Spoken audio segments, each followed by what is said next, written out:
I think the saddest thing that I've ever had to deal with in session was a 10-year-old talking about her hopes for the future, especially because she came from a good home. She had never lived any major traumatic experiences. This was all strictly coming off the news. It was the news, and it was the way people around her were talking about the news. And it is wild to me that somebody can experience such deeply ingrained helplessness and despair having not lived any major traumatic events. And this is what I want to talk about. It's something that's often referred to as mean world syndrome. It's not an official disorder that you would find in the DSM, but it is very real and much more common than you would think.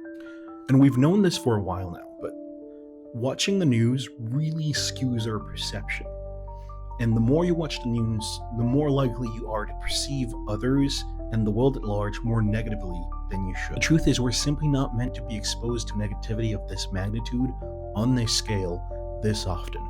And that's why it's super important to be mindful of our relationship with the news. If that's something you'd like to work on, I do have 3 quick recommendations for you. Now, the first recommendation would be to go out of your way and actually follow pages on Instagram or journals that specifically focus on covering the positive news. And there's a bunch of them out there. The second thing would be to question why it is you're following the news in the first place.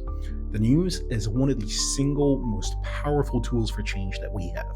It is a great way to get people to shift their mindsets and realize that some things need to change. But in most cases, we actually end up following the news out of habit or for social reasons. And so ask yourself, why are you following the news, and is it benefiting you? And the third and last tip that I have for you is to focus on more local news.